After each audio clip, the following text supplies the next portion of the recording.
Thanks for downloading this episode from Teachers Talk Radio. You can find the full schedule and listen back to all our shows at ttradio.org. Enjoy the podcast. Meet 2025 BET Award winner Kialo EDU, the 100% free tool for thoughtful, inclusive classroom discussion. On Kialo, students contribute instantly and simultaneously to create an interactive map of a discussion, deepening their subject knowledge and enhancing their critical thinking skills. Set tasks, track participation, and provide personalized feedback in just a few clicks. And since it's compatible with all your favorite LMS platforms, it slots seamlessly into your existing workflow. Over 1 million educators and students are already using Kialo to make the world a more thoughtful place. Join them today at kialo-edu.com. This show is brought to you in partnership with John Catt Educational, publishers of professional development books and resources that support great teaching and learning in schools around the world. Don't miss out. Level up your professional development today and visit johncattbookshop.com to explore the full range of titles. Use the code JCTTR2425 for 20% off your order. Happy reading. Me, Beejesh Deva, and Claire Bills. We're just waiting for Claire to get in. Apologies for a slight delay in getting on. But we're here tonight discussing, do parents trust schools? Are you there, Claire? We're still getting Claire in. So we're going to look at this topic today. We're going to look at what's going on with parents and the relationship with schools. We're going to explore that idea of the breakdown in the social contract between home and school. We're going to look at attendance. We're going to look at Ofsted. We're going to look at all those things that people might be thinking about when they think about this question. Are you there, Claire? I think so. Can you hear me? Made it. How are we doing? Yeah, all good, thank you. All good. Finally in. Oh dear. Have you recovered after your day? Not really. There's honestly something about these Wednesdays. Yeah, no, it's been a great day. It's been a lot of fun, but a full-on day. Everyone loves a good school trip followed by a school disco. Superb. School disco. Did you do the Superman? No, but we did a great rendition of Sweet Caroline to end the night. Oh, superb. That's okay. You're redeemed. Okay. So we're going to look at. I was just saying to our listeners, we're going to look at this idea: do parents trust schools? Has the social contract between home and school really broken down? And we've done a bit of homework on this, haven't we, Claire? We did. We try our best. Yeah. So we've got a fair bit of data here. I've got loads of facts and figures, which I love. I absolutely love facts and figures. And we're going to just explore this idea. Has it broken down? Is there anything that we need to do to repair it? Is there anything that kind of we as a country need to do repair it? We'll have a look at it. We're probably going to solve it all, aren't we, in the next hour? Oh, I have no doubt that, give us an hour. Well, job's a good one. Yeah, it'll be there. So yeah. Do you want to say something about our sponsors, Claire, before we start? Yeah, let me get that up and let's get that going before we get any further into the show. So our show tonight has got two sponsors. The first one, Kialo, which is a BET award-winning 100% free tool all about thoughtful, inclusive classroom discussion. Allows students to instantly and simultaneously create a map of their discussion to really dig deep into what their knowledge is, their critical thinking skills, and there's 1 million educators and students already making use of it. So join them at Kialo, which is spelled KIALO edu.com.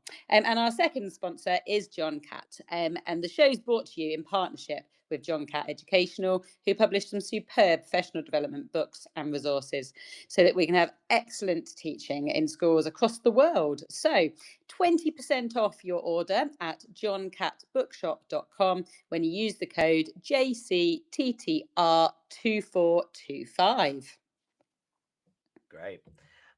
So Claire, where do you want to start? Should we see if here's where I'd like to start, because my initial thought when we started talking about this question was, I think there's a massive difference between primary and secondary and Yep. parents' relationship with staff. And interestingly, one of the stats from Teacher Tapp, we all love a good Teacher Tapp Yeah. survey, from July in 2024, so fairly recent. So that 85% of primary school teachers say they proactively build positive relationships with parents, compared to 46% of secondary school teachers. So I guess that feels in line with how it feels as a primary school leader, but might not necessarily be, you might not necessarily have the same thoughts. Yeah, look, it's a different game, isn't it? When you come to secondary, like you've got you've got more than one teacher. And I said this to one of the kids there. I said, do you remember when you just had one teacher, and it was like, and they knew you really, really well. Now you've got like 9 teachers across the school, and I guess it's really hard to coordinate the parental comms and the contact with that. And one of the biggest kind of things in terms of transition for us is getting that transition right for parents, because parents are getting, Mm. well, I mean, I'm a primary school parent now at the moment, where I'm getting comms every day, through the apps that you guys use, and kind of I'm getting an update of what my daughter's doing on a day-to-day basis, like what's happened. If something goes wrong, I'm the first to know about it. Whereas in secondary, I appreciate where that might get lost, and how it could be a problem when you've got 9 people as opposed to the one looking after your child for the day. In fact, well, it's not just 9, is it? Because you've got form tutors, you've got heads of year, you've also got this whole network of support staff behind that. And I can understand how it's really difficult to package all that into one communication when you were used to really, really simple comms Yeah, in no, primary school. Do you know what I absolutely. mean? No, absolutely. And so it's fascinating. I hadn't really put these two together. I was in some um like a global networking meeting this afternoon, with lots of teachers from America and Canada, but also the UK. And we each have a different project, and we're thinking about how school leaders enable staff underneath them to flourish and to do well. And one of the projects was based on how do they get that transition from year 6 to year 7 right for staff and pupils and parents.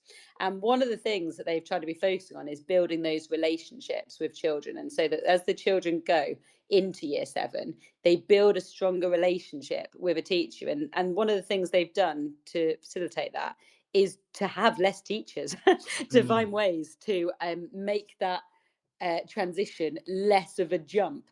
And it was fascinating because that feels quite radical. They're also doing things like they use less of the school.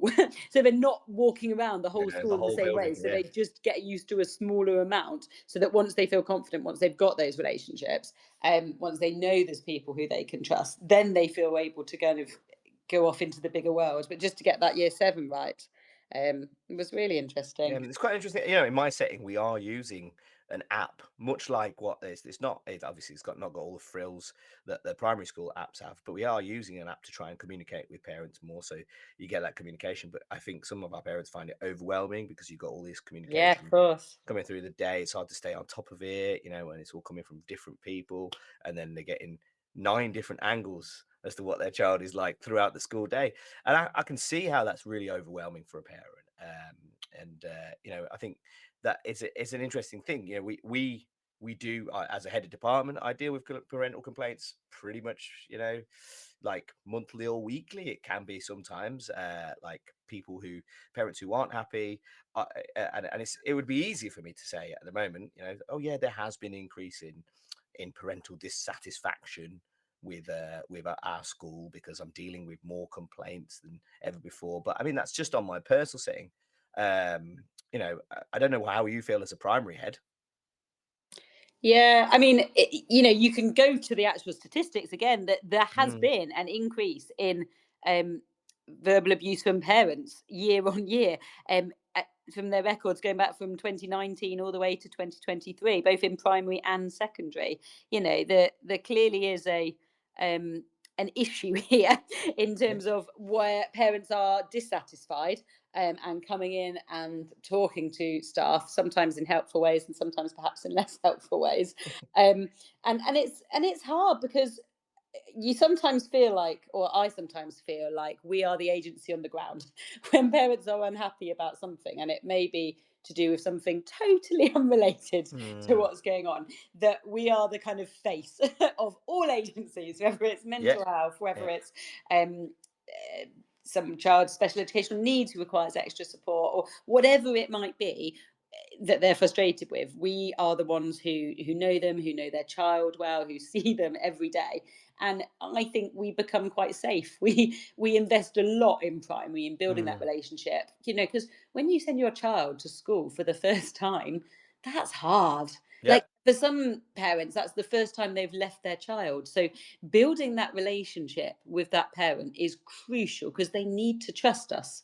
They need to trust that we're going to care for their child, who is the most precious thing in the world to them.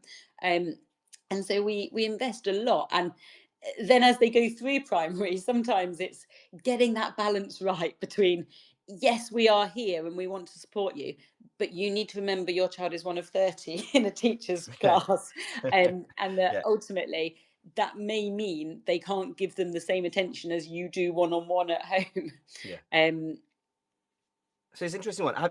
Okay, have you looked at the Ofsted complaints, the number of Ofsted complaints since before COVID compared to after COVID? oh no, go on, that's interesting. Right, guess, right? It starts, ready? Oh no. Okay, it starts at 10,300 in 2019, Pre-COVID. 2020. Pre-COVID. Yeah. What does it go up to in 22, 23? Has it doubled? Not quite, not Oh, quite. It's not phew. that bad, but it goes up to 14,900. Oh So it goes God. up almost by 25%, right? So Yeah. we're going quite.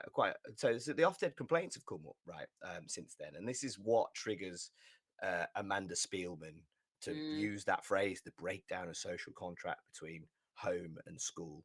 And I guess this is the background to why I'm asking this question. Do you know what I mean? Like mm. it's all to do with that phrase that she's come up with. And the first question I've put down is there really a problem with trust? Because then you go to the parent kind data, and actually you've got people saying, you've got the like most parents saying, oh yeah, well, my kid's quite happy at school. Do you know what I mean? When you look at the parent kind data, and actually the DFE parent pupil and learner voice data on the last survey said, like, 93% of primary school parents said their child was safe at school. It goes down to 83% in secondary. And then in terms of the enjoyment of school, and this is the one that kind of I was just like, my mind was blown. I was like, hang on a second, this doesn't make sense. In primary, 86% of parents said their child enjoyed school. And in secondary, 68% of um, parents said their children enjoyed school, and that's from a DFE pupil Yeah. learner voice. Which 68 sounds low, right? That but, does. Yeah, I but agree. but I'll take that at secondary. Do you know what I mean? I'll take that at secondary, of course. Like, like Well, it's I will hard, do right? more than Like 50%. yeah, the academic side of it does ramp up, and Yeah, you know, it's interesting. We've talked about teaching and learning a little bit before. It's not about making things fun for the sake of being fun.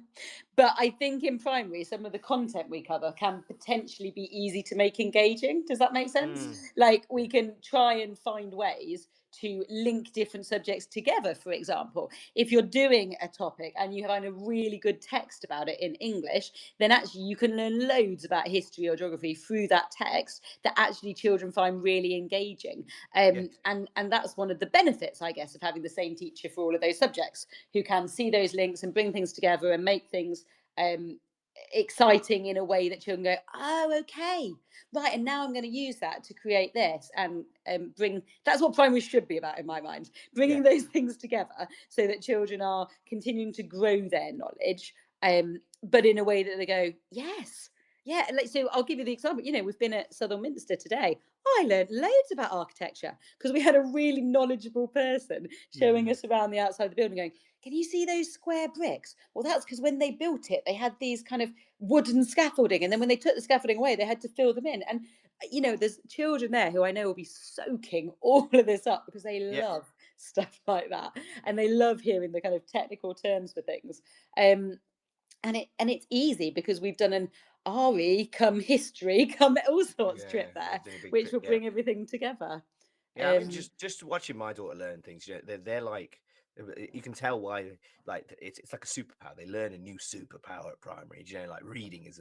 I've got this new Yeah. superpower now. I can just read stuff, and it's pretty cool. By the time you get to secondary, that kind of tails off, and part of our job is to try and push that a little bit more.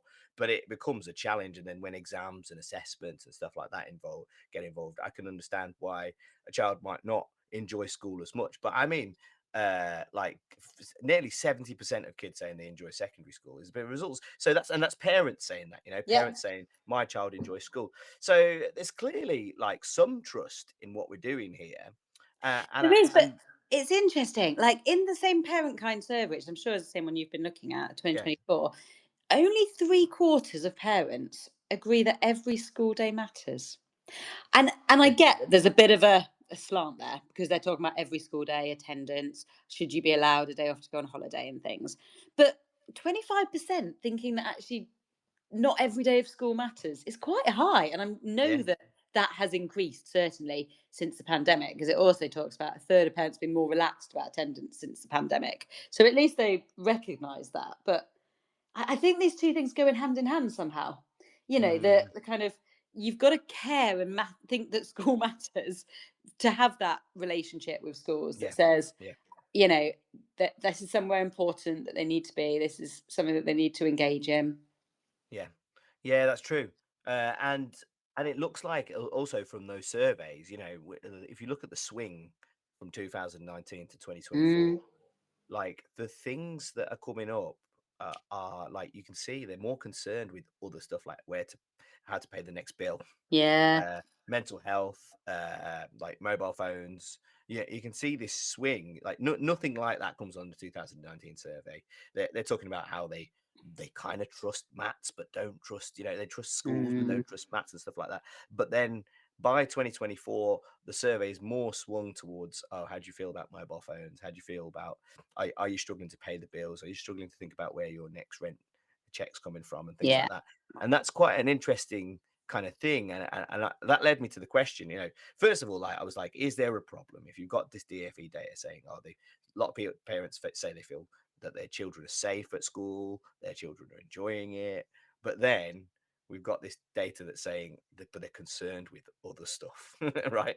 On yeah, top of it all, we've got an attendance crisis where we've just got drops in like attendance, like year on year, and that's quite an interesting thing. I think actually we've got multiple things going on here by the looks of like yeah. what we've been looking at. I think this idea that parents maybe school is currently in some parents' minds the last thing on their mind, and maybe that's what's causing this what appears to be a lack of trust, actually just a lack of engagement. Mm.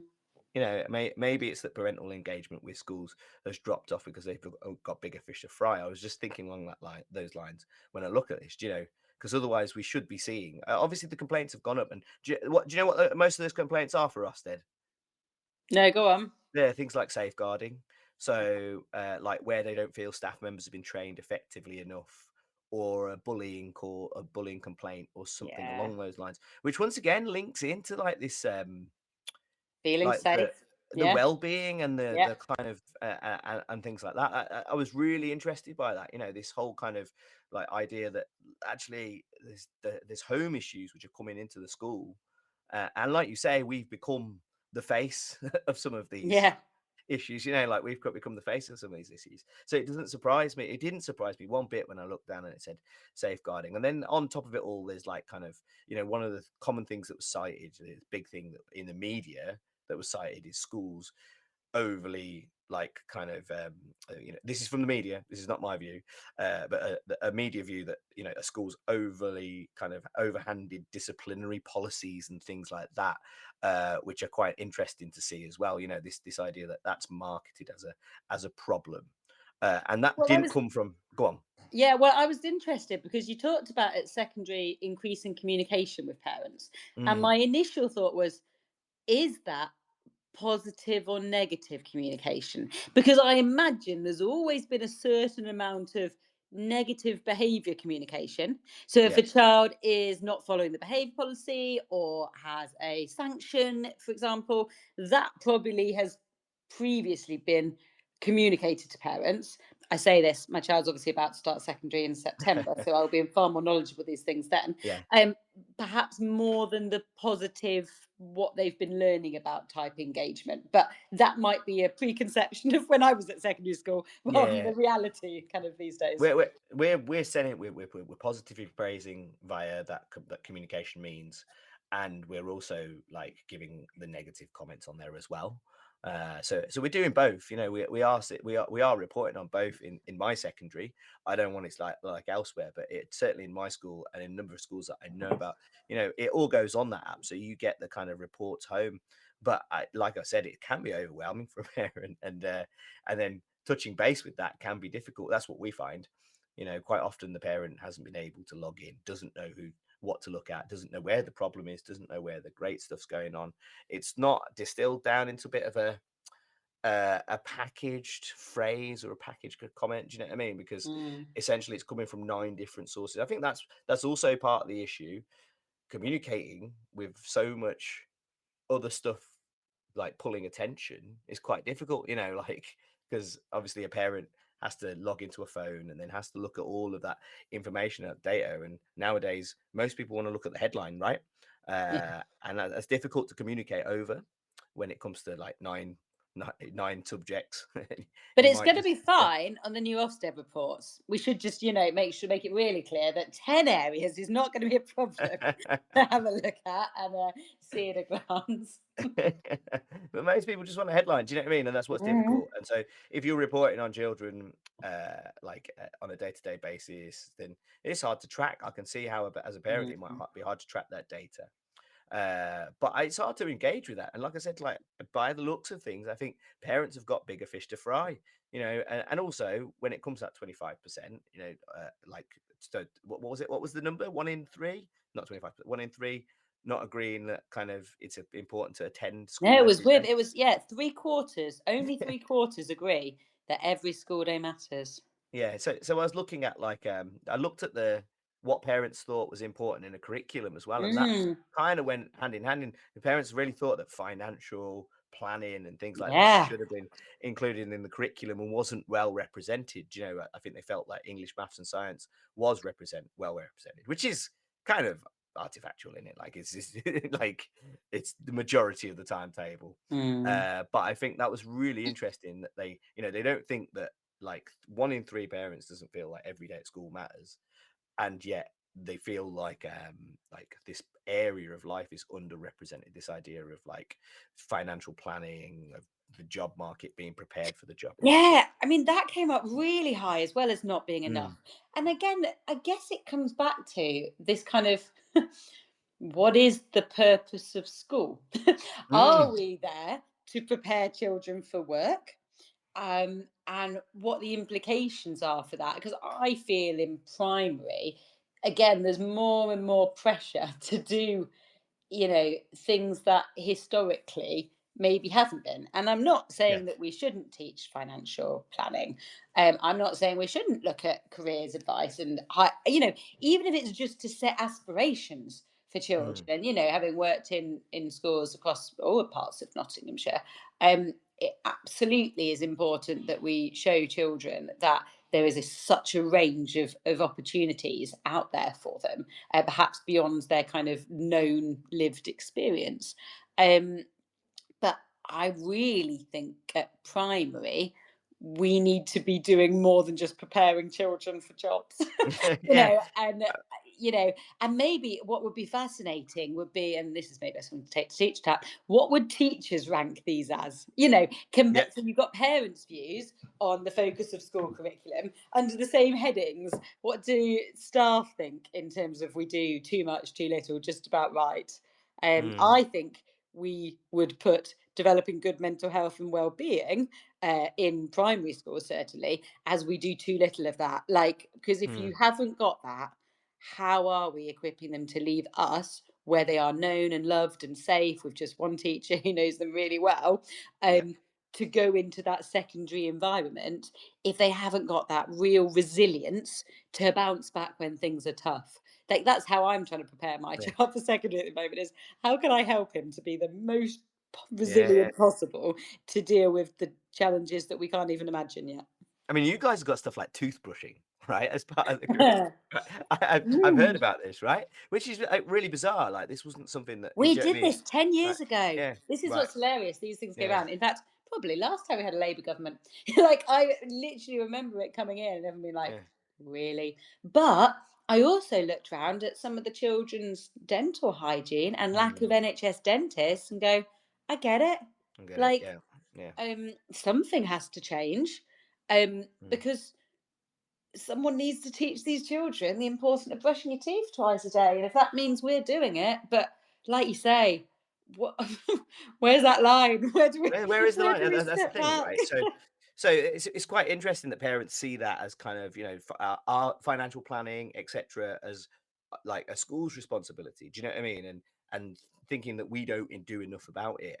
I mean, I know it's part of our PSHE curriculum, but we don't do it in depth because every financial need is different, and we can't show kids how to plan for every financial eventuality. We can teach them about kind of how it works, how monetary systems work, how banks work, and stuff like that. But also, we just, you might not have the curriculum time to go into that depth and detail.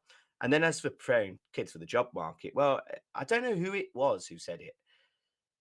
Can't remember. It was sort of a big name that said it. Someone who's really intelligent and had published loads of articles, and they said we don't know what the job market will be Yeah, in the future. absolutely. Do you know what I mean? So we don't know, like 10 years ago or 15 years ago when I started teaching, I didn't know that like a social media optimization um, manager or a technician would be a thing, right? I didn't know it was a big thing. I just thought Facebook was the thing that you messed around with your mates on, right? That was Yeah, when, let alone when AI. yeah, let alone AI. Forget about AI. I didn't even know there would be that role, right? Yeah, Social media optimization or Google search optimization. I didn't even know that thing existed, right? I didn't even know that was a thing, and then suddenly it becomes a job in the future. Quite a lucrative job as well if you yeah, do that, and quite a job where like it's got not a low entry bar, it's got a high entry bar, but like it's achievable. Do you know what I yeah, mean? yeah, Like, you yeah, can learn some programming, you can learn yeah, some optimization, and then you can go do that, right? I didn't even know that was a thing. So, as a teacher and as a school, how were we in a position to predict that job would come onto the market and that we'd be preparing kids for the future, right? To do that job.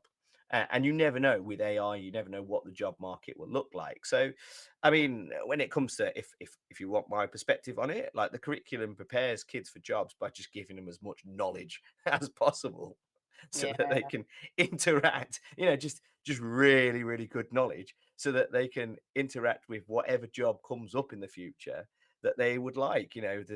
Like I use the opening doors analogy. Like you want all the doors open, right? And then you can walk through any of them. And if new doors open up, you're prepared to step through.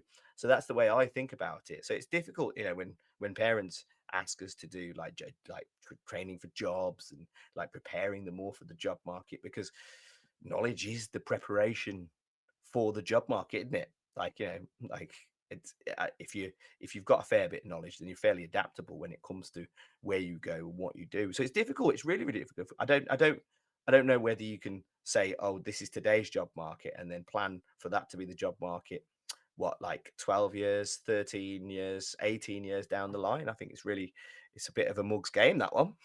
No, I think it's a really, really fair point, and I think there's some like tick box type stuff you can do.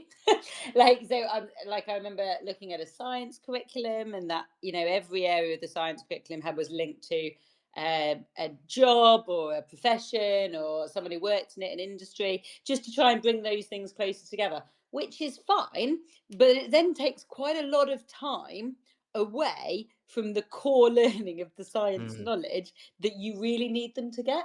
Like, so ultimately in primary, as I'm sure in secondary, you have the national curriculum objectives that you really want those children to grasp, to have a sticky knowledge, to be able to then apply, to really understood, to be able to further that.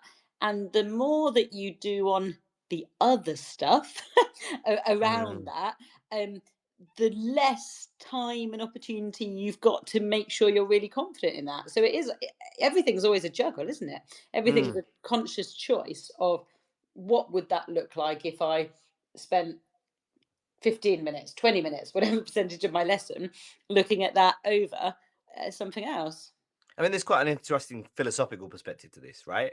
Uh, do we want our curriculum to say to a child, this experience that you're having here, like over your years at this institution, is just to like production line you Yeah. into productivity, right? Do you know what I mean? Like there's Yeah. a philosophical perspective to that, right? Like, is that what we want to say to kids? Like, that's the other side of it. Do you know what I mean? Obviously, you need to show them what is possible in the future because, like, the kids who don't know what's possible don't go do those things, right? So I'm not saying it's completely bad, but it is, do we want to turn our schools into that? Like, this is like just factories for productivity, or do we want them to like really appreciate like the best of what has been said and thought and written? Do you know what I mean? Like Yeah, yeah, yeah. it's a huge It's thing, isn't it? it's philosophical and it's historical, isn't it? Because Yeah. ultimately, schools were set up to give children those knowledge that they needed to be able to work. But it's interesting, isn't it? Because the developing skills that are useful outside of school, critical thinking, teamwork, also comes up equally kind of high, as in not done enough. Mm, Um, and actually, I do think there is definitely a case to be made for those kind of critical thinking skills, teamwork, something around the person, that it doesn't matter what the job you go into, whether it exists or not. Actually, if you're not able to work well as a team, if you're not able to mm, think independently and critically and be motivated as a person, you're going to struggle in the workplace. And yeah.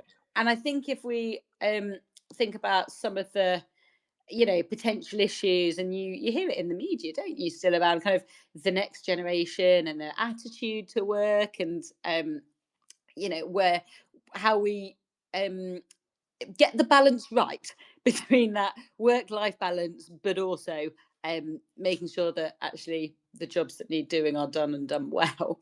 Mm, It requires people that have got those range of skills and life skills.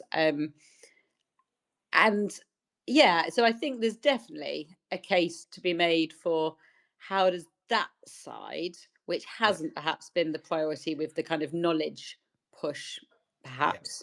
Let, let, Um, right, let's do a hypothetical, right? So we swing the curriculum that way, right? We include more content on that, right? This curriculum reform that's been led at the moment, right, by Becky Francis, like it gets pushed in that direction. Does that 1 in 3 go down? The 1 in 3 who say, "Oh yeah, it's all right to miss a day off school here and there, and it's not really that important." Yeah, I mean that's interesting, isn't it? What would the question really is, what would shift that? Mm, Because I hear you, like you say, if every day of knowledge mattered, because actually what we need is children to have all of that knowledge, then you mm, miss one day, you've missed something really crucial which everyone else has got. If it's a softer skill, let's for want of a better phrase, yeah, um, do parents genuinely value that as much as they say they do, really? Because they that's might say we that's the do too crux, little isn't of it? it. Yeah, Yeah. yeah, yeah, But actually, if they knew that their child was missing a team building day or an activity when they yeah. were doing critical thinking in all of their lessons, would they be more likely to think, yeah, do you know what? Actually, that's a day when that doesn't matter as much. That's Yeah. yeah. It's a kind of what we say we want and then what we're actually And then we valuing in got what we want, reality right? looking And like. then Yeah. yeah, and then look, the cost of a flight is cheaper on day X than day Y, and Yeah.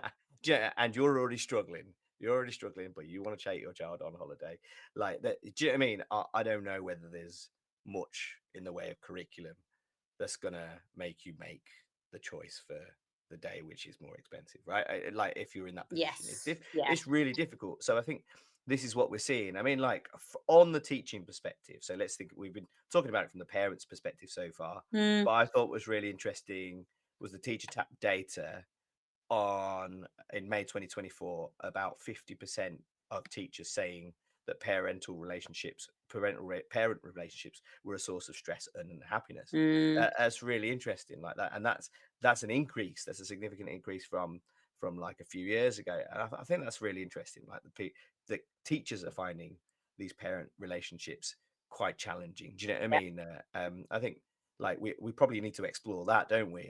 And why we're finding it quite challenging. I think we've already covered a little bit. Some of it could be to do with this idea that the challenges at home, we're becoming the face and Yeah. the port of call for all those challenges at home. What do you reckon? Yeah, no, I think when you are struggling, and sometimes parents struggling with children's behavior and attitudes and these things, they do then come to the face of school. But I think you're right, it's important to think, actually, as a teacher, how does it feel to be communicating with these parents? Because again, that's easier in primary, right? Like Yeah. you've got 30 parents to get to know and to develop a relationship with. You know their child really well, so actually there's it's worth investing in that relationship with the parent, because you know the difference it's going to make to the child in that year. Well, we've said a parent might know, you know 9 different groups. Well, how many, from a parent's perspective, that can be overwhelming, but how many children does each secondary school teacher teach? Yeah, yeah, yeah. Yeah, so I've got 5 groups. That's how many I've got. So I have to manage those 5 groups. Some of those groups are year 11 groups and things like that. But I'm on the lower end of the load. Remember, as a head of department, so some people could have 6 groups. We had a position crazy last year with recruitment where some people had 8 groups, and that was really challenging to maintain all those parental relationships. And like I could ask a teacher to phone home about homework for classes as a head of department, and then go, oh my God, but that's like, that could be this many parents, and that could take me a couple of hours every night. Like, Mm, so that's really difficult. And I can see how that becomes a source of stress and unhappiness. And sometimes, and I'm not gonna lie to you, like I said this to when we talked to when I talked to Khalil Rouse in September, we were talking about it, and I was talking to him about the fact that no one's ever, like, it's not part of your training how to deal with a parent, and I think like that came up on the surveys as well. It's yeah. not part of your, if a parent communication goes wrong, you don't get taught how to deal with it. Like, it's not like one of the things you sit down and role play on a PGCE or part of your ECT program. Like, like you just have to deal with it and hope that next time's better, right? Which is really, I think, like also part of the problem here. This idea that we as teachers, the game's changed, hasn't it? I think we've established that there's bigger issues, and we're becoming the face of those bigger issues, and parents are struggling at home, and sometimes we become the brunt end of that. Which and complaints are increasing and things like that. So, we'd be remiss to say that there's not a problem with parental trust in schools, and there's not a problem with parental engagement in schools, but I don't think the training's adapted to meet that need. No, and we need to, own that, right? Like, Mm, yeah, the teacher tab talked about 2/3 of primary teachers never had training on mm, managing parental relationships. Well, why not? Like, yeah, it is so important, and if we get it right, then it makes a massive difference to everyone's well-being, right? mm, Because if teachers have got good relationships with parents, then parents trust those teachers, and then they send their children into school every day, yeah, and yeah, the children hear the parents talking positively about their teachers. And generally, when things are working well, then we see the parents are happy, children are making progress, teachers are happy, yeah, and all goes well. If, however, you have teachers who struggle to build that relationship with a parent, you've had to have some difficult conversations, they're not going so well, then suddenly it twists. mm, And you've got parents who are concerned about how their child's getting on. They often parents with anxiety, because we know parents' mental health, in terms of just across society, adults' mental health has been hit in the same way that children's mental health has. Um, so they start to worry about sending their child, and if they're at all unsure, they'll do that, and they'll respond very quickly to something that they don't see to be done the right way, or how they would like it to be handled, or they don't feel they've had enough communication about it, and these things spiral very quickly and become big issues out of something that doesn't necessarily need to be. that big, and something that actually, if you had a different relationship with a parent or a stronger relationship with the teacher, wouldn't be so big an issue if you got that trust right. Yeah, yeah. So, I look, that I like we have to be fair to the ECF, the Early Career Framework. I had to Mm. Google it. Sorry. So essentially, there is a section on effective relationships, but I'm not sure it's brought to life. And it does say ways to overcome potential barriers, but I mean, just in terms of my experience with ECTs at the moment, I'm not sure they're confident in that. Do you know what I mean? And I think maybe there needs to be a little bit more on it. Maybe, I'm going to be fair to the ECF. I don't want to like poo-poo Yeah. this amazing framework. Do you know what I mean? But maybe it's just not coming through. Maybe I don't know. Like maybe it is a little bit more down to mentors and people in like leadership positions really in schools to make sure that people are trained with the sort of issues that are coming up with the parents in schools. Maybe this is it. Maybe I'm fielding it off to the ECF framework, but actually it's down to educational leaders within settings rather than like the wider framework. Yeah, and it's interesting because I wonder if some of this is, it's become a bigger issue because we know the amount of SEN in schools is increasing, both low level and the highest needs, which means parents aren't perhaps, and parents maybe haven't been as aware of some of these issues previously, Mm, and teachers are having to have these challenging conversations sometimes, in terms of, oh, and I had an experienced teacher who went, I just don't really know how to address this with a parent, because previously it would have been caught earlier, or you would have known that actually I'm going to speak to them about it, but I also know something's going to be put in place, or there's a service that I can refer them to that's going to make yes. a difference quickly. Well, when you know those things might not be true, it becomes a different conversation to have, doesn't it? Yeah, Like, yeah, yeah, yeah. um, I need to talk to you about this because I'm concerned, but it's probably going to be about a 2-year wait to do anything. And Yes, where yeah, does yeah, that leave that parent for those 2 years, yeah. in this kind of stuck place of knowing there might be an issue, knowing their child might be struggling, but none of us really being able to properly do anything about it. And that's hard. Yeah, I think and this and if but I mean as a school leader, you could probably anticipate some of those issues. Do you know what I mean? Yeah. Like we can probably anticipate and then give staff more training on them in-house. Do you know what I mean? Like if it Mm, like it'd be awesome. So like this idea of pastoral CPD, but this might be one of those things that which would be great to add to your year's kind of program in terms of CPD, your yearly CPD program, at the start of the year. Right, mm, what are the parental issues which are coming up when it comes from parental comms?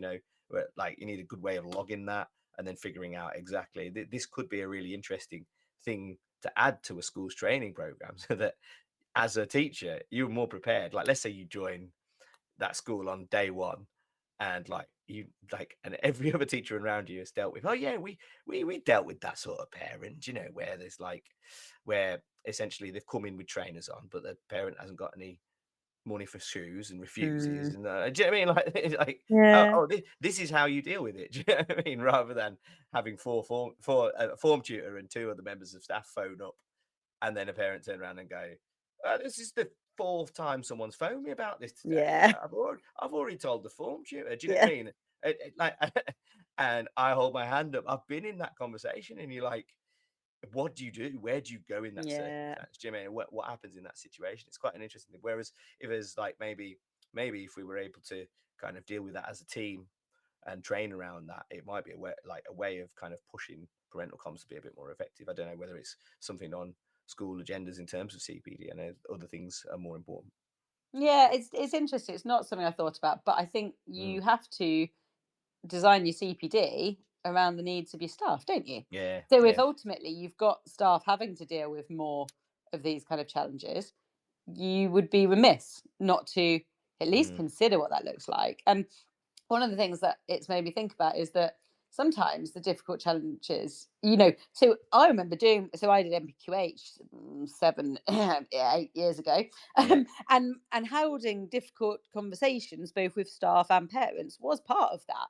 yeah, And so sometimes difficult conversations come up and your kind of gut goes, I could have that conversation and that's fine. Like, it wouldn't worry me.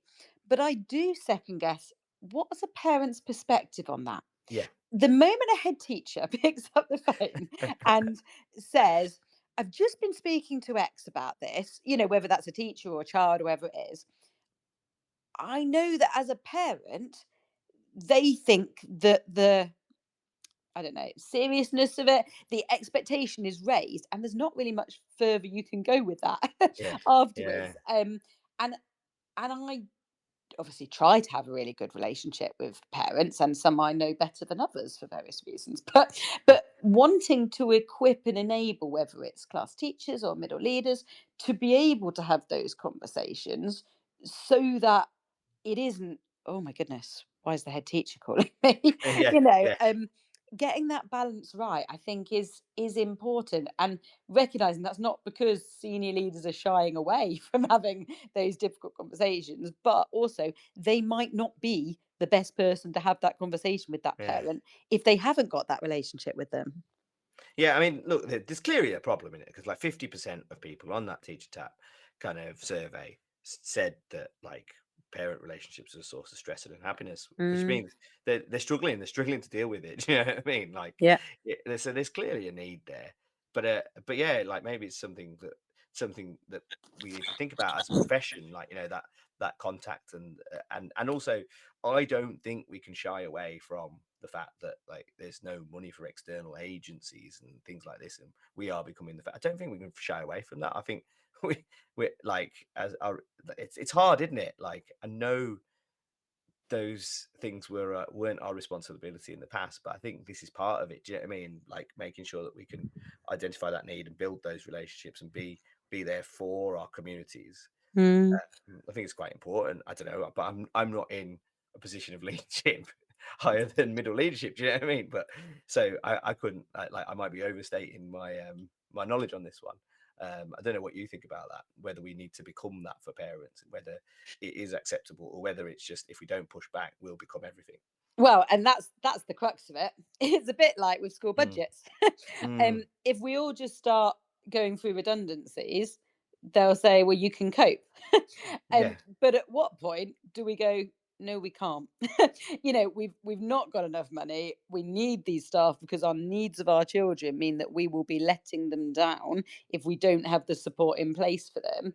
Um, it is that fine balance between what can you do and what should you do. mm, And ultimately the issues are certainly at primary, and I think at secondary too, to be fair, in education generally, we find a way. you know if it means going and buying a coat for a child because they haven't got one, I'll go and buy one. yeah, If it means going out and sourcing shoes for someone because theirs have got a massive hole on and it's been a couple of days, we'll do that. If you they do it, haven't got yeah, breakfast, I've made toast for children. you yeah, know whatever the need of a child is, we bend over backwards because we hate the thought of a child being let down. But there is also some things that we are not equipped or skilled to be able to mm, manage. And, so it's interesting. I was having a really good conversation about, so the greatest need for SEND is around social, emotional, mental health. Well, actually, have I got that right? SCMH, is that right? Yeah. yeah, Um, Actually, the social and the emotional, that's for school, right? We can deal with and equip and support children with the social and the emotional challenges that they might face. The mental health, we are not going to be able to deal with in the same way.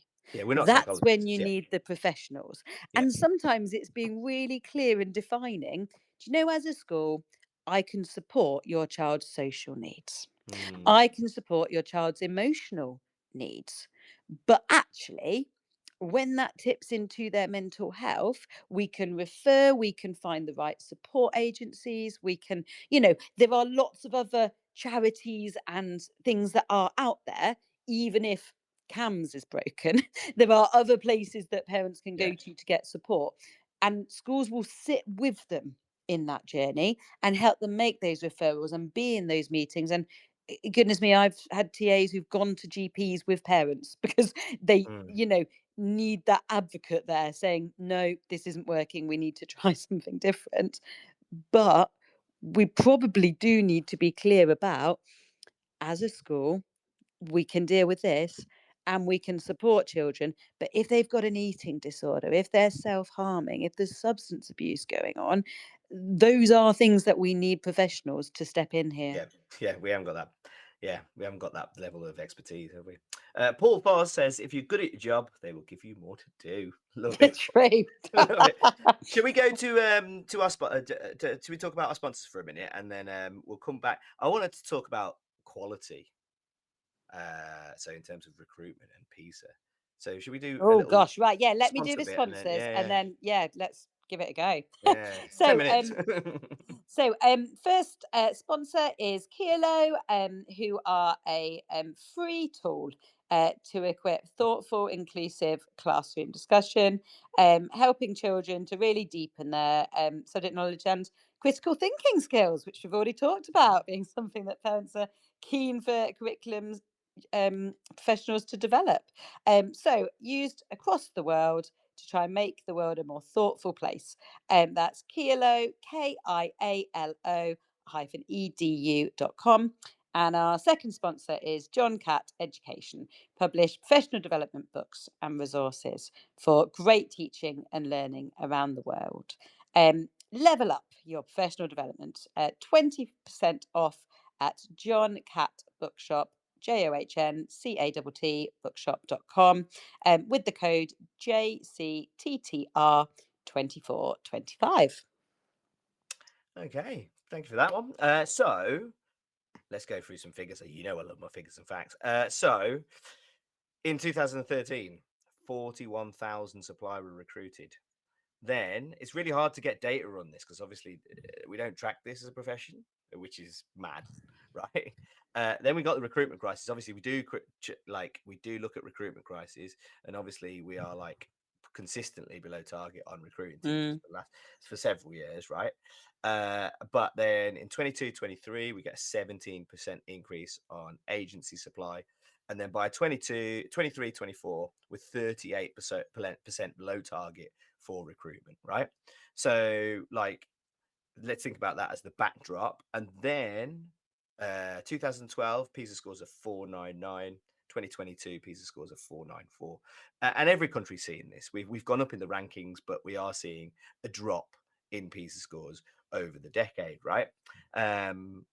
So it's interesting to think about that. I don't know, like, I don't know whether that is a hallmark for a drop in quality. I don't know. Do you know what I mean? Like, if we're not getting recruits into buildings, and we've got people, and look, supply that might not be qualified, and things like that. Yeah. I'm not knocking supply, do superb jobs, right? I'm not knocking supply Oh, a teachers. hard job too, right? Like, oh my god, like they come into the building and I'm like, you Yeah. guys do an amazing job, and like literally we would be teaching classes of 50 if it wasn't for your right. So like they come in, but obviously like from a parental perspective, like I've been in a position where I had a lot of long-term supply in the department, and from a parental perspective, the trust dropped like nobody's business. I had parents wanting to move classes when they found out their kids had long-term supply straight away. Like just an email through, they just felt like that supply teacher, they didn't trust them. They did, they're not part of they've just jumped in, they've not been there for a while, things like that. They didn't feel like that supply would have the investment in their child and things like that. Not for well, it wasn't always true. Do you know what I mean? Yeah. Like Yeah. it wasn't always true. It would be, and quite often it wasn't true. Those supply teachers were trying to do the best they could for the children. But that's what it looks like. And then we've got that drop in PISA scores, which does it go hand in hand with the drop in recruitment? Is quality drop in? Do you know what I mean? Like it's just an interesting question to raise, which then feeds into this idea of trust. What do you reckon, Claire? Yeah, it is interesting. We probably don't have long-term supply in the same way in primary. And I don't know if that's because of the recruitment. You might struggle to replace like a maternity or something like that, or someone leaves partway through a term and you might put someone in for that term rather than entire something more longer term. Um, I- how we grasp this recruitment crisis, Nettle, is really interesting, isn't it? Because there's trying all sorts of different things in terms of financial rewards.